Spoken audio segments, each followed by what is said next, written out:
कौम लूत जिन्होंने दुनिया में सबसे पहले हमजिन्स परस्ती की इब्तिदा की।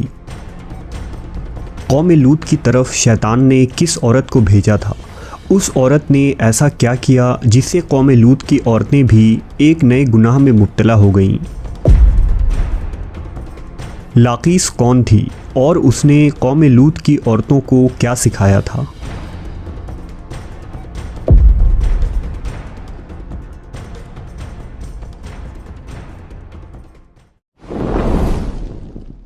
शैतान अल्लाह का नाफरमान और बनी आदम का सबसे बड़ा दुश्मन है, जो मुख्तलिफ़ तरीक़ों से लोगों को धोखे और फ़रेब में मुब्तला करता रहता है और उन्हें वर्गलाता है।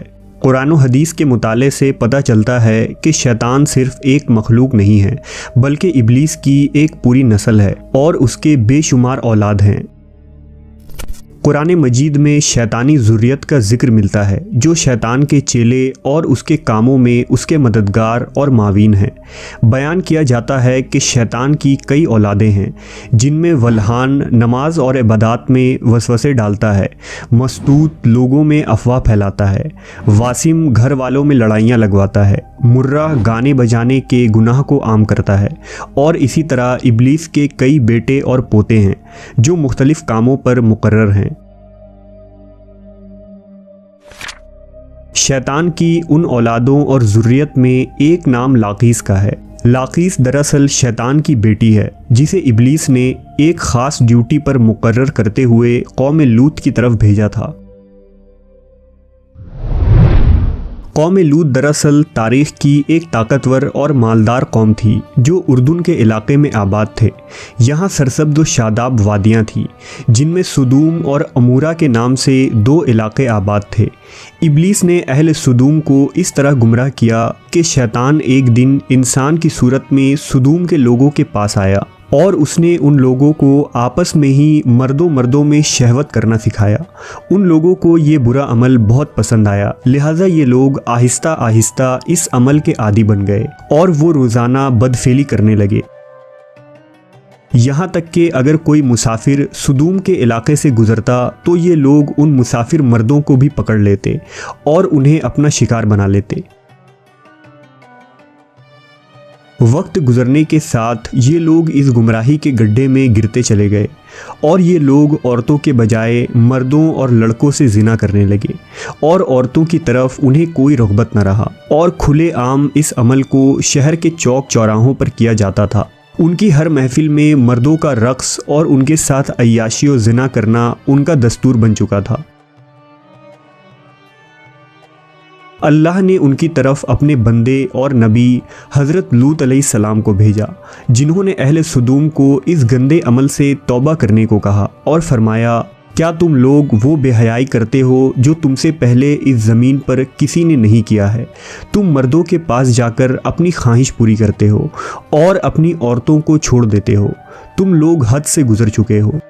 लेकिन कौम लूत पर इन वाज़ व नसीहत का कोई असर न हुआ, बल्कि वो उल्टा लूत अलैहिस्सलाम के ख़िलाफ़ हो गए और उन्हें मजबूर करने लगे कि तुम इतने ही नेक और पाक हो तो इस बस्ती से निकल जाओ। अहले सुदूम का मर्दों से जिना करना और बदफेली सिर्फ़ एक गुनाह ही नहीं था, बल्कि इस अमल से वो खुदा के बनाए हुए ख़ानदानी निज़ाम को तबाह व बर्बाद कर रहे थे और ऐसे संगीन जुर्म की इब्तदा कर चुके थे जिससे अफ़ज़ाइश नस्ल का पूरा कुदरती निज़ाम बर्बाद हो रहा था। बहरहाल जब कौम लूत के मर्दों ने अपनी औरतों से क़ुर्बत करना और उनसे अपनी ख्वाहिश पूरी करना छोड़ दिया तो इब्लीस के लिए ये एक सुनहरा मौका था कि वो इस कौम में एक और नए गुनाह की इब्तिदा करे। लिहाजा इब्लीस लईन ने अपनी बेटी, जिसका नाम लाकीस था, उसे अहले सुदूम की तरफ भेजा। लाकीस जिन्नात और शयातीन में सबसे ज़्यादा हसीन व जमील और ख़ूबसूरत थी। इब्लीस ने उसे हुक्म दिया कि वो एक खूबसूरत औरत की शक्ल इख्तियार करे और कौम लूत की उन औरतों के पास जाए और उन्हें हमजिन्स परस्ती का तरीका सिखाए जिन्हें उनके मर्दों ने छोड़ दिया है। लिहाजा लाकीस एक खूबसूरत औरत की सूरत में उन औरतों के पास आई और उनके पास आकर कहने लगी, मैं तबाह व बर्बाद हो गई कि मेरा शौहर मुझे छोड़कर एक नौजवान मर्द के साथ बदफेली करता है। लिहाजा अब मेरी जवानी और मेरा हुस्न सब कुछ तबाह व बर्बाद हो गया और सब यूं ही रायगा चला जाएगा। ये सुनकर कौमे लूत की देगर औरतें भी वावेला करने लगीं और अपने शौहरों को बुरा भला कहने लगीं। फिर लाकीस ने उन औरतों से कहा, हम भी उन मर्दों से बेनियाज हो जाएंगे और उनकी तरफ रुग़बत ना करेंगे जिस तरह से वो हमसे बेनियाज हो चुके हैं। हम सबको उन मर्दों की कोई ज़रूरत नहीं, हम अपनी ख्वाहिशात को आपस में ही पूरा कर सकते हैं।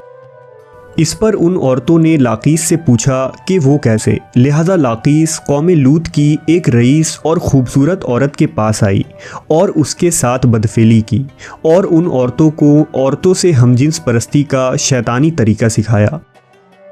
उस रईस औरत को ये अमल बहुत पसंद आया, लिहाजा वो औरत सुदूम और उमूरा के दूसरी औरतों के पास गई और उन सब को भी इस तरह करने को कहा और औरतों के दरमियान हमजिन्स परस्ती के इस तरीके का आगाज़ हुआ।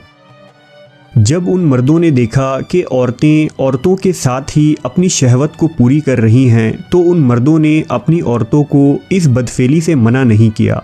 वो खुद भी हमजिन्स परस्ती के गुनाह में मुलव्विस रहे और अपनी औरतों को भी इस गुनाह में शरीक करते रहे।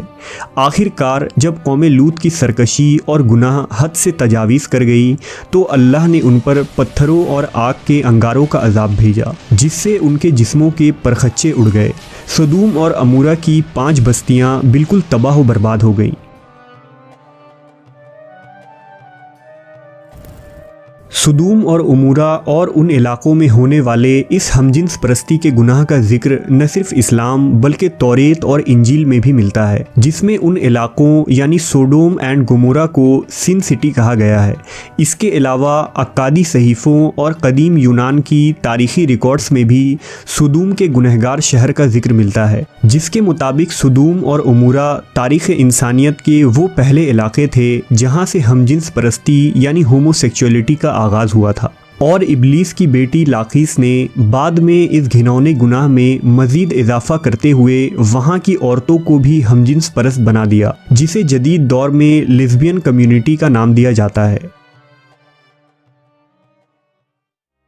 सुदूम और उमूरा के बाद हमजिन्स परस्ती की ये बीमारी कदीम मिस्र, यूनान, चीन, अफ्रीका और यूरोप में भी फैलता चला गया। दौरे जदीद में यूरोप और अमेरिका ने हमजिन्स परस्ती की सबसे ज़्यादा हिमायत की, जो तरक्की याफ्ता माशरों में भी बहस का मौजू बना और इस घिनौने जुर्म को हुकूक इंसानी में शुमार करने के मुतालबे किए गए।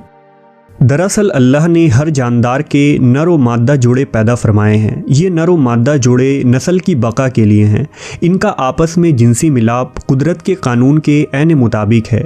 इंसानी कानून किसी हाल में भी कानून इलाही का बदल नहीं हो सकता और कवानीन इलाही के फ़ायदे और बरक़ात को किसी इंसानी कानून के ज़रिया हासिल भी नहीं किया जा सकता। आज इस जुर्म के हामी होमोसेक्सुअलिटी और लेस्बियन कम्युनिटी को समाज में दर्जा देने पर खुशी मना रहे हैं और दादे तहसीन हासिल कर रहे हैं, लेकिन कुरान व हदीस हमें ये सबक देती है कि लूत अलैहिस्सलाम की कौम भी इसी तरह खुशी मना रही थी और वो बेहयाई का मुजाहरा कर रही थी, लेकिन जब अल्लाह की पकड़ हुई तो वो कौम नेस्त व नाबूद कर दी गई।